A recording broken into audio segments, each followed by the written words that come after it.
जय गुरु जी। आज शिवपुराण हिंदी रीडिंग फिर से करेंगे। 50वां अध्याय। शुक्राचार्य को मृत संजीवनी की प्राप्ति। सनत कुमार जी बोले, हे व्यास जी, मैं आपको यह बताता हूँ कि दैत्य गुरु शुक्राचार्य को भगवान शिव से मृत्युंजय नामक मृत्यु को जीत लेने वाली उत्तम विद्या कैसे प्राप्त हुई। एक बार की बात है, शुक्राचार्य वाराणसी नामक नगरी में जाकर भगवान विश्वनाथ का ध्यान करते हुए उनकी घोर तपस्या करने लगे।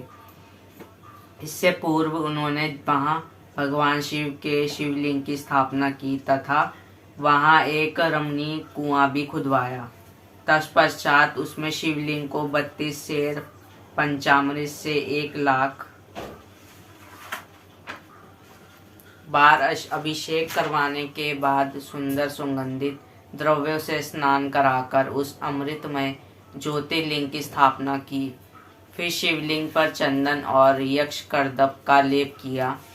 राजपंचक, धतूर, कनेर, कमल, मालती, कर्णिकार, कंदब, मौलसिरी, उत्पल, चमेली, शतपत्री, ढाक, सिंधुवार, बंदूक पुष्प, पुनांग, नागकेसर, केसर, नवमल्लिक, रक्तदला, कुंद, मोतियां, मंदार, बिल्व पत्र, गोमा, वृक, गठिवन, दौना, आम के पत्ते, तुलसी, देवजवसास, बृहलपत्री, नादरुख, अगस्त्य, साल, देवदारू, कचनार, कुर्बक और कंतन के फूलों और अनेक प्रकार के पल्लवों से भगवान शिव की विधिवत पूजा अर्चना की।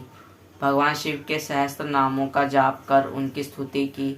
इस प्रकार दैत्य गुरु शुक्राचार्य 5000 वर्षों तक अनेक प्रकार विधि विधान से शिव जी का पूजन करते रहे। परंतु जब शिव जी फिर भी प्रसन्न न हुए तो शुक्राचार्य ने और घोर तपस्या करने का निश्चय किया।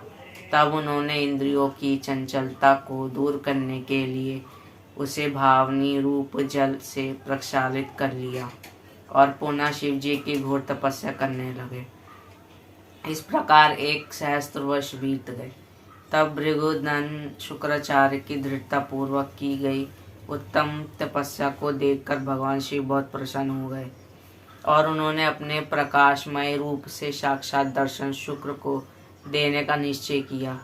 पिनाकधारी भगवान शिव शुक्राचार्य द्वारा स्थापित किए गए शिवलिंग में से प्रकट हो गए और बोले, हे महामुने, मैं आपकी इस घोर तपस्या से बहुत प्रसन्न हूँ। आप अपनी इच्छित वर मुझसे मांग सकते हो। आपकी प्रत्येक इच्छा मैं अवश्य पूरी करूँगा। मांगो, क्या मांगना चाहते हो।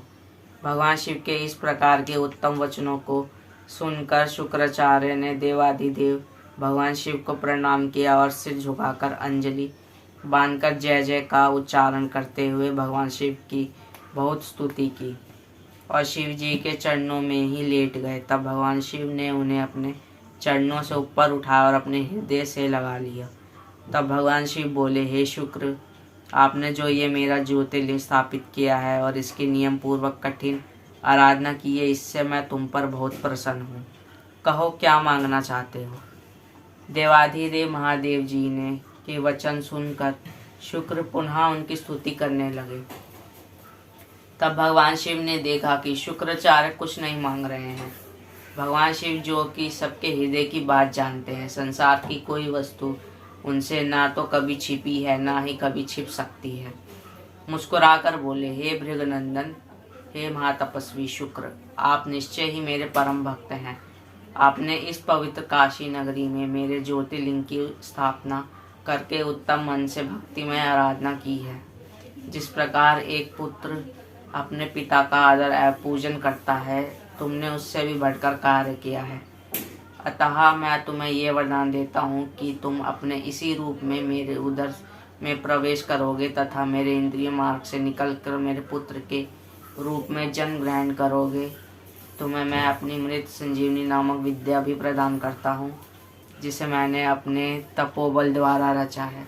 तुम्हारे अंदर तप की अनमोल निधि है, जो कि तुम्हारी योग्यता है। इस विद्या का प्रयोग तुम जिस मृत जीव पर करोगे, वह निश्चय ही जी उठेगा।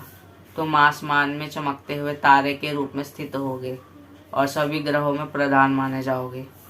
जब तुम्हारा उदय होगा वह समय अति शुभ माना जाएगा और उसमें विवाह एवं सभी धर्म कार्य किए जा सकेंगे। सभी नंदा तिथियां अत्यंत शुभ मानी जाएंगी।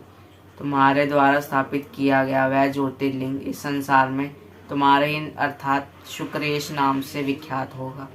जो मनुष्य श्रद्धा और उत्तम भक्ति भाव से इसकी पूजा अर्चना करेंगे उन्हें सिद्धि की प्राप्ति होगी। जो मनुष्य पूरे वर्ष शुक्रवार के दिन शुक्र ताल में स्नान करके शुक्रेश लिंग की अर्चना करेंगे वह सौभाग्यशाली होंगे और उन्हें पुत्र की प्राप्ति होगी। ये कहकर देवाधिदेव महादेव उसी ज्योतिर्लिंग में समा गए।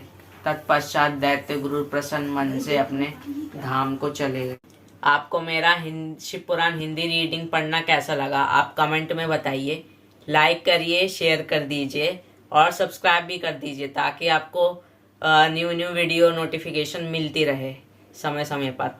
और आप गुरुजी की संगत को अगर कोई चीज़ जैसे पेन, लॉकेट हो गया, स्वरूप हो गया, कुछ चाहिए तो आप कमेंट में ज़रूर बताइए।